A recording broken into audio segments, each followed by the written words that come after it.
The Indianapolis Colts have been competitive for a few years, but in 2025, I think the bottom finally falls out. I'll break it down on today's edition of Locked On Titans.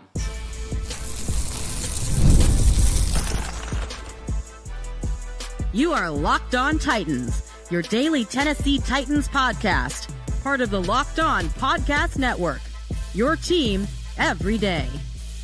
Welcome to the Locked On Titans podcast. I am your host, Tyler Rowland, Titans fans. Today's edition of the Locked On Titans podcast is brought to you by Game Time. Download the Game Time app, create an account, use the code LOCKEDONNFL for $20 off your first purchase.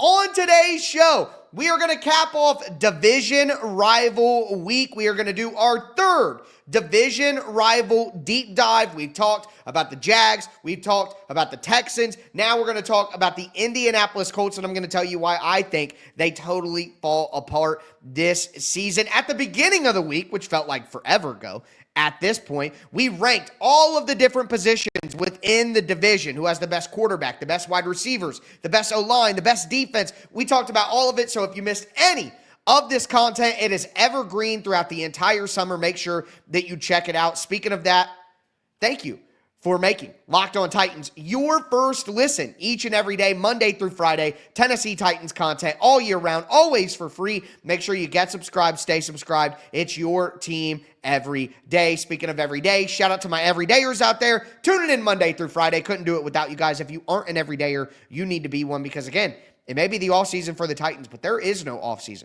for Locked On Titans. I'm going to have content about your favorite team every single day, 5 days a week, forever. All right? But with that being said, the Indianapolis Colts. What's crazy to me is the Colts finally made some bigger moves. The Colts finally did the things that their fan base has been begging them to do for quite some time. They finally did it. They go out there and they put money in the secondary. The Colts secondary, their cornerback position was absolutely abysmal in 2025 or in 2024 coming in on paper. It was a little bit better, honestly, than what most people expected. Just a little bit better, but even such, they still go out and spend resources on the secondary. They bring in Charvarius Ward at corner, one of the most underrated players in the NFL. They take Cam Bynum away from the Minnesota Vikings. It's funny how those two teams switch some parts, which we'll talk about. They put Cam Bynum at safety with a free agent deal. They go change their defensive coordinator. They bring in Lou Anarumo from the Cincinnati Bengals. And listen, I know that you could say the Bengals defense. Why would you want the coordinator from that? But they had some awesome defensive performances when they were making their good runs a couple of years ago. I think the talent on the Bengals defense is what completely fell off a cliff, not the coaching. So I think Lou Anarumo is still a good coach. Now, here's what I would say, though. Is Lou Anarumo a massive upgrade that's going to change the ceiling of the Colts? I personally can't go that far. Like, I think Lou Anarumo is a good defensive coordinator. I don't think he's a franchise-changing defensive coordinator, or he's going to totally change. Like, you could put Gus Bradley back as the defensive coordinator for the Colts, and I don't think it would change much about what I'm saying right now. Maybe that's naive, and I should give Lou Anarumo some more credit, but I'm sorry. That's just where I'm at. But nonetheless, making changes. And then, of course, they add Daniel Jones. Anthony Richardson. We're talking about what the biggest question. What's the biggest question for the Colts? If the Jags was, what are they going to get out of Trevor Lawrence? If the Texans was, are the offensive changes going to help C.J. Stroud? Then the Colts' biggest question is, are they going to have any good quarterback play out of the two guys that they had? Because my answer, quite honestly, is no. I think Anthony Richardson is done. I think it's over for Anthony Richardson in Indianapolis. So, at minimum, bringing in Daniel Jones was a smart move if you're the Colts. You think you have a pretty good roster. You've been competitive the last few years, which would lead you to believe you have a competitive roster. You've seen Gardner Minshew miss a wide-open swing pass that would have put you in the playoffs 2 years ago. You saw Anthony Richardson completely fold last year physically and mentally. If you're looking at your team, you're like, man, Shane Steichen's not a terrible coach. We have talent on this roster. We just need better, more consistent quarterback play. So I love going out and getting Daniel Jones just to have something in there. He can run similar stuff to Anthony Richardson. He's not as good of an athlete as Anthony Richardson, but I mean, he can run similar stuff, quarterback run game, the RPO game, read option stuff. Like, he can do that. Daniel Jones is athletic enough to do that. We've seen him do it. But is it going to matter? You know, that's my question. So I get why they did it. I understand what their philosophy is, but I don't know. I just don't know. They add Khalil Herbert to the running back group. I think they have a really good running back group led by Jonathan Taylor. Pretty solid. In the draft, they bring in Tyler Warren, which I think, outside of Cam Ward, could be the best draft. Like, if Travis Hunter gets off to a slow start because he's learning how to be a wide receiver officially at the NFL level, that's difficult. And if Travis Hunter is coming along slow at wide receiver and he's playing cornerback, he might not make the impact immediately that a guy like Tyler Warren will make. Tyler Warren, like, again, the Colts finally did everything their fans have been asking for. They spent money in the secondary. They got big-name free agents. They added legitimate competition for Anthony Richardson. They changed their defensive coordinator. They drafted a tight end. Like, the Colts did everything their fans have been begging for. I don't mind their draft, honestly. JT Tuilamalawau, they add from Ohio State in the second round. DJ Giddens, a running back that they added I like in the mid-rounds. Like, it's okay. It's okay. But they lost some pieces, too, that I think will really hurt them. And that's ultimately where I think I come to my opinion on who the Colts are going to be. They lose Will Freeze, I've seen it pronounced so many different ways. Pronunciation is my least favorite thing about the job. I can never find the true pronunciation of anybody's name. It's ridiculous. Will Fries? I want it to be Fries. I'm a little hungry. It's about to be dinner time. Why not? They lose Ryan Kelly, who has been the pivot in the middle of their offensive line for quite some time now. I know he's had health issues, but... And honestly, they lost Dio Adangbo, who had turned into a pretty good player from their pass rush group. Goes over to Chicago. They lose EJ Speed. That linebacker group has bled talent for a while now. And I think more importantly than anything, the biggest loss of the offseason for the Colts is any hope for Anthony Richardson. Because not only did he quit on the team last year, take himself out, not only did he play up and down and have awful moments, not only did he get hurt again last year, but the shoulder that Harold Landry injured his rookie season, it flared up and there's a problem with it again. And now he missed mandatory minicamp, and he's probably going to miss the beginning of training camp. And in my opinion, Daniel Jones is going to be their starter. And if Daniel Jones wins the battle over Anthony Richardson, all hope for Anthony Richardson in Indianapolis is officially lost. I thought it was already that way last year, but if he loses the competition to Daniel Jones, Anthony Richardson is done in Indianapolis. So they finally went out and made the additions that all of their fans have been asking for years. Spent money in free agency. They get the big tight end and in the draft. They get real competition, but all the while, their top 5 pick, their hope at quarterback, officially dies. Like, the hope is gone. So it's a bittersweet offseason for the Colts, and honestly, I don't think that the season, their bittersweet offseason, I don't think the regular season is going to get any better. Today's episode is brought to you by Rougiet.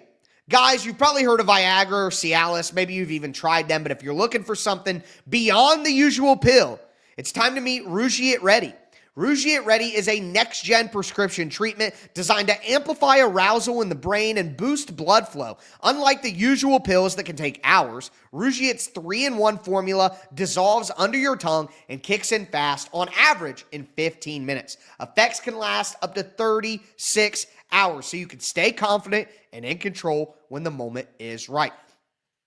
I love that it's completely online. Rougiet connects you with a board-certified doctor and ships your treatment discreetly to your door. Head to Rougier.com/LockedOnNFL. Use the code LockedOnNFL to get 15% off today. That's Rougier.com/LockedOnNFL. Use the promo code LockedOnNFL for 15% off. Individual results may vary with prescription treatment. Compounded drugs are permitted to be prescribed under federal law, but are not FDA approved. Do not undergo FDA safety, effectiveness, or manufacturing review. Please visit Rougier website for full safety information.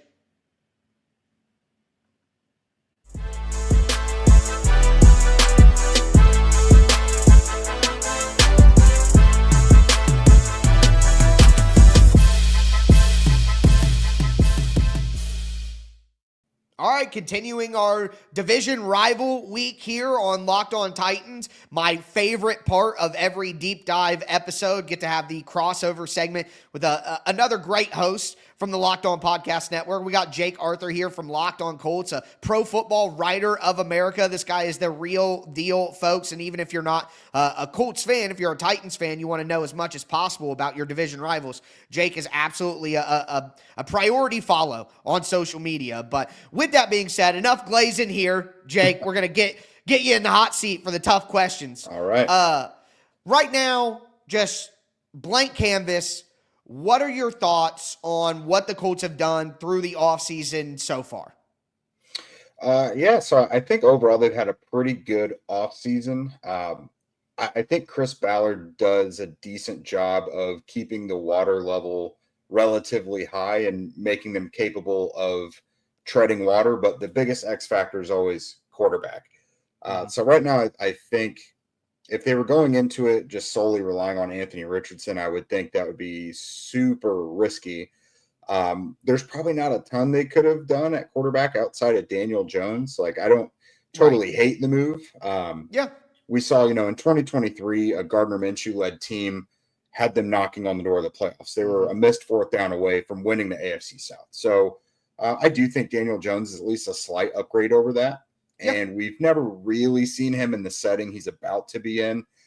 So it's kind of hopeful thinking, wishful thinking on that front if he is to win the job. But, new defensive coordinator.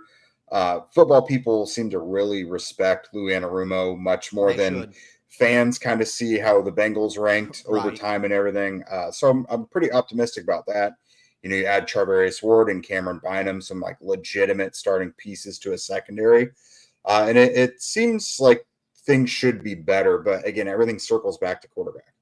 That's funny that you mentioned the two defensive back signings there at the end. And in the first segment of the show, I go over all of the moves so Titans fans know exactly what has happened. And it's funny to me that it seems like the Colts this year, they kind of did what people have wanted them to do the last few, like they actually spent a little money on free agents that need positions. And, still though, it's like the quarterback positions matters the most. You could say Daniel Jones, that's fine. That wouldn't be a bad answer. But what has in your mind been the best acquisition or the best change that they've made throughout this offseason? Well, I guess I'll give you one on each side of the ball. So I think Lou Anarumo, I'm really optimistic about that. Gus Bradley's defense had just become so static, so stale, so predictable. And even with some really good players, I mean, you guys have seen DeForest Buckner's been around since 2020. Like, they've had some good players and the thing just crumbled. But Lou Anarumo is known for, mixing it up, being multiple, like challenging even the best quarterbacks in the NFL. So I really like that. And then on the offensive side of the ball, Tyler Warren, I think, opens up a lot of possibilities. They have had their tight end group has just been piecemeal since Jack Doyle retired. And they've often had to rely on 2 or 3 guys throughout a game just to perform the basic functions of an offense from what the tight end position is supposed to do. Well, now they've got one guy that's able to do all that. So you do have these specialized guys like Will Mallory, who is really only a pass catcher, can't really block. You can kind of use him now because you already have someone else who can block. And, this guy can block well on the move like Jack Doyle was able to do, can obviously catch and make plays after the catch, pick up extra yards. So I think Warren kind of provides a lot of hidden value that you don't necessarily think of right off the bat. Just him alone. Plus Shane Steichen's offenses before he got to the Colts part of what made them so good was his ability to use a tight end, and now he finally has one in year 3. So we'll see if Shane is able to get in his bag a little bit. Like this is really the most complete offense Shane's had in his time. So it's kind of now or never. Like he's either going to be the real deal or not. We're going to see really firmly one way or another where they should probably go after this year. That's funny. Tyler Warren is another one of those, like, everybody is always given a tight end to the Colts in the draft. Like every year and now they finally did it. It's like the Colts finally did all these things. I got to ask you this. I mean, maybe we buried the lead a little bit, but we got a little bit of talk about it at the beginning. In your opinion, do you think that now with Anthony Richardson's injury, and I saw what you had to say, we talked about it on Locked On NFL, like, he could be ready for training camp at the starter. It could be a little bit in there. Do you think, regardless, the time that he's missed now, if he misses a little bit in the training camp, do you think there's any way that he can come back and overtake Daniel Jones? And do you think maybe the organization just wanting to kind of get a look at somebody else? Do you think Anthony Richardson can be the starter week 1, or you where I'm at, I'll tell you, and I think it's going to be Daniel Jones. Well, yeah, I think it's still possible because he's not new to this team. So outside of really like Tyler Warren, he's familiar with everybody. He's been working with the vast majority of these guys for a couple years now. So as far as that goes, I think he could still do it. But I mean, every practice that's been open to the media so far through OTAs and minicamp I've seen, and Daniel Jones has been pretty good. I mean, he's been consistent. Looks like he's got pretty good grasp of the offense, getting the ball out quickly, spreading it around. He had like 7 different receivers throughout all of his 11-on-11 reps.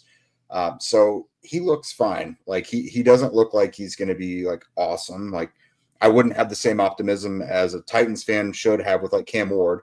Right. But you just need someone who can operate the offense at a baseline adequate level. Like that's kind of all you're looking for. Yeah. Like the high highs are so awesome. Like it's great to see those and celebrate them. But at the end of the day, you just want a functional offense that can sustain a 8-9 play drive consistently. And it kind of looks like Jones should be able to do that. And, I think the Colts would be willing to use his athleticism. He's not an Anthony Richardson level athlete, but right. Guy can get out there and move a little bit. So I do think Anthony can still win the battle, but I think he's got to look awesome in training camp to do it. Yeah, he's got to make up some ground, in my opinion. But I will say I like the move of Daniel Jones because, like, at least he's won a playoff game before. He can get you out of or get you into trouble with the way that he plays sometimes. But if you have a good roster around him, he's shown like he's not going to be an elite quarterback, but he's good enough. You know what I mean? To get it done, the best version of himself. So I figure that's worth a look for the Colts. What other good options did they have? There weren't a lot. So right. I'm with it there to kind of, don't want to be overly pessimistic, even though it is in my nature. Same. What's your big concerns? Or if there's just one, what is the big concern right now where you look at the team and you're like, if things go bad this year, it's because this? It's got to be the quarterback position because I do think the roster altogether, if you plopped a really good quarterback in there, I think it would be unquestionably a playoff roster. But if Anthony wins the job, you have to worry about injuries because this shoulder is a reoccurrence of the one that knocked him out of his rookie year. Even if it wasn't the Harold Landry tackle, actually, exactly the Titans. The Titans, it was, yeah. So I mean, he's missed time with a concussion, shoulder, hip, back. Like he's not just got one thing that's nagging him. Like he's missed time with a lot of stuff. And then, so if he's not your starter, you're losing a quarterback that can avoid sacks with the best of them.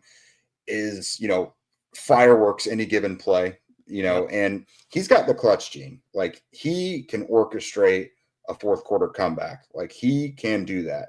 Nothing bothers him. With Daniel Jones, I mean, he's got some fumbling issues. If the offensive line isn't living up to its part, because they got 2 new starters in there, we think these guys are going to be all right. But like if the offensive line isn't pulling its weight, we've seen what Daniel Jones looks like in that instance. He's not a guy that's going to avoid a ton of sacks. He can have some bad turnovers.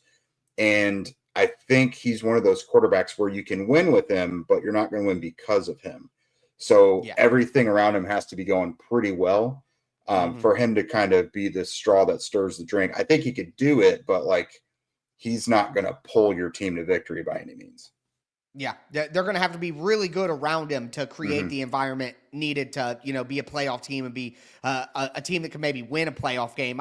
We could have a discussion about what their ceiling is ultimately, but that's about as far as I could go. Either way, it'll be interesting to see how things shake out because they do have good things on the roster, but if I wanted to spin the narrative, the O-line, the replacements, will the pass rush take the step forward, free agent moves, do they actually work out, all of that. It'll just be interesting to see because I think the Colts, it could go really bad, but I think they could also be a playoff team as well if things go right. Yeah. So that makes them an interesting team to watch. Jake, thanks so much for coming on, guys. Of course, you can find Jake at Jake Arthur NFL on Twitter, Locked On Colts, doing great work. Make sure that you got to know your friends, but you got to know thy enemies even more, right? Anyway, we're going to keep talking about the Colts here. I'm going to give you my prediction for what I think the Colts will do this season.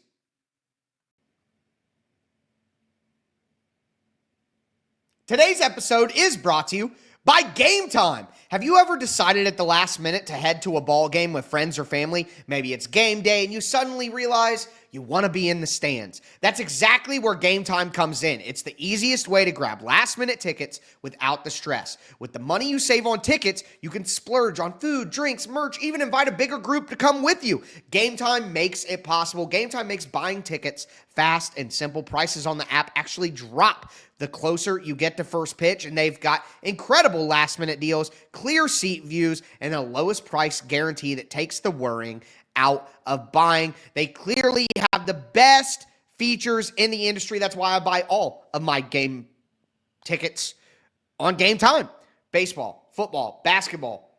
I've gone to comedy, concert. Doesn't matter. You can get it on Game Time. So take the guesswork out of buying tickets with Game Time. Download the Game Time app. Create an account. Use the code LOCKEDONNFL for $20 off your first purchase. Terms apply. Again, create an account. Redeem the code LOCKEDONNFL for $20 off. Download the Game Time app today. Last minute tickets. Lowest price. Guaranteed.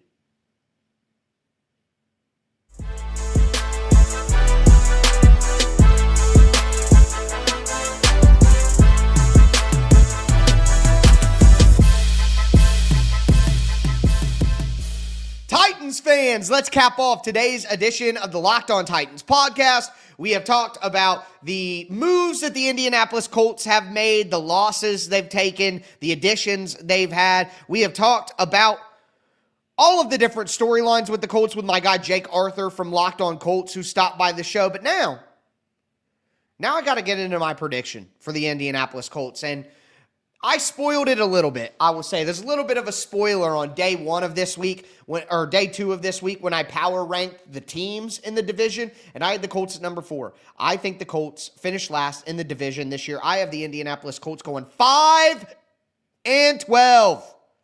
Now, I'm going to tell you why. Before I do, though, I do want to thank you for making Locked On Titans your first listen. For your second listen, check out Locked On NFL Scouting.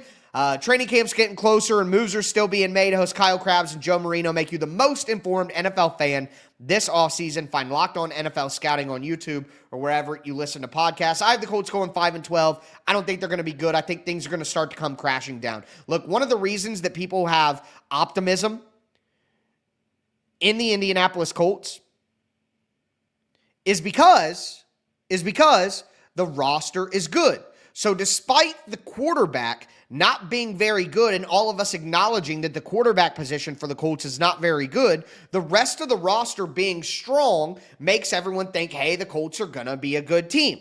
But let me just say this. Yes, they have a good group of wide receivers. Michael Pittman Jr. Michael Pittman Jr. isn't a true number 1, though. He's a number 2 wide receiver who's playing a number 1 wide receiver role. Alec Pierce, solid depth player, good fringe starter, deep threat, big body size. Josh Downs, very good slot. Adonai Mitchell needs to take a step forward and become a true number 1 wide receiver for them, in my opinion, for them to be satisfied. That's a good group. That's a really good group. It's not great, though, okay? And I don't think it's a group that's going to elevate a quarterback. They don't have anybody on the team who's like, oh, yeah, they're elevating the quarterback. And Michael Pittman Jr. is having back issues. Is that going to be resolved? Is it going to pop back up on him? But then we go to the offensive line. Okay? Bernard Raymond, good player. Quentin Nelson, greatness. Okay? But getting older. Tanner Bortolini is now replacing Ryan Kelly. In theory, that should work. I was high on Tanner Bortolini as a late-round pick in 2024. Went in the 4th round. They're moving Matt Goncalves, however you want to say it, to the right guard position vacated by Will Fries, and that is where I think things could get spooky. It's not just one spot. Now you're replacing a guy who's been your primary center for years, and a group that's had a ton of continuity. They've had a ton of continuity. Well, now you're changing out 2 key pieces on the interior. Quentin Nelson's getting a little bit older. I think he should age gracefully, but still, nonetheless. I don't think the weapons, I think Tyler Warren might be able to do this, but I don't think the wide receivers are elevating the quarterback, and you have Daniel Jones. So if the offensive line starts to slip even a little bit, and Daniel Jones isn't significantly better than healthy, regular Anthony Richardson, and then you go over to the defense. Look, they have a lot of depth on the D-line with DeForest Buckner and Grover Stewart and Neville Gallimore and Adebaware. They have depth in the edge group with Kwity Paye and JT Tuimoloau and Loetu Latu and Samson Ebukam and Tyquan Lewis. And, yeah, okay. But none of those players are excellent. None of those players are awesome. Maybe Latu takes a jump forward, but Kwity Paye has not turned into what they hoped he would be. JTT, I'm a Buckeye. I don't think that he is a number 1 rusher. He's a number 2 rusher, a solid one I think he could be. But, if they just have a bunch of number 2, number 3 rushers, is that going to be enough? They've lost a lot of talent at linebacker. Zaire Franklin, great player, but E.J. Speed's gone. Obviously, we know Shaquille Leonard has been gone for a while and dropped. Their linebacker play, their depth at linebacker is not good. Secondary looks better. Shavarius Ward, Nick Cross, Cam Bynum, Kenny Moore is a really good slot player. They're better in the secondary, but I think linebacker, pass rush, offensive line, quarterback are all places that I'm not certain are very good. So, whereas the Colts had been a consistent competitive team, regardless of their quarterback play, whether it's Phillip Rivers or it's Carson Wentz or it's Matt Ryan or it's Gardner Minshew, or it's Joe Flacco, they've been a consistent competitive team because the roster is good. I think the roster has taken some steps back from what the roster was a couple of years ago, and that combined with the quarterback play will result in the Colts finally having a terrible season. And, of course, they would do it in a year where I think it would be a pretty good quarterback group. But nonetheless, that's what I see from the Colts. Let me know what you think is going to happen with the Colts. Really appreciate all you guys hanging with me here and enjoying Division Rivalry Week. I really enjoyed it. It's something I like to do every single year to get a good idea of where the Titans division rivals are at. Let me know how you felt about it down below in the comments or in the reviews on Apple iTunes. I hope you would throw a 5-star review in there because, it's summertime and I'm not slowing down. 5 days a week. Next week, another one of my favorites. It's Top 3 Week. We're going to have so many good discussions. Can't wait to dive into it. But as always, I am your host, Tyler Rowland, and this was Locked On Titans.